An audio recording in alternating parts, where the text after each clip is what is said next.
בואו תראו מה אפשר להכין מפאנץ' נידל, מראה בעיצוב אישי שכל ילד יוכל להכין בעצמו. על בד הנזירים המתוח אנחנו מציירים עיגול פנימי ועיגול חיצוני, וביניהם כל אחד מצייר את הדוגמה שהוא אוהב, פרח, לב או כל רעיון שעולה מהדמיון. אחר כך בוחרים חוטים צבעוניים, לומדים להשחיל את המחט ולגלות איך משתמשים בה נכון, ומשם נכנסים לעולם אחר, שקט ורגוע, מלא תחושת מסוגלות. כל תנועה עם המחט מחברת את הילדים לעצמם, נותנת להם מקום לדמיון ולידיים ליצור בלי פחד. הרקמה הופכת להיות כמו מדיטציה צבעונית, הילד מתרכז רק בתפר הבא, ופתאום הזמן עובר בלי לשים לב. כשהדוגמה מוכנה, גוזרים את העיגול הפנימי ואז את החיצוני.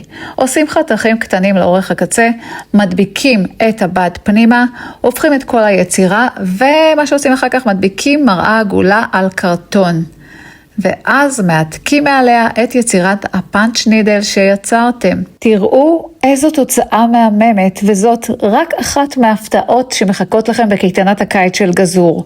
ההרשמה פתוחה כבר עכשיו. מחכים לכם באתר שלנו.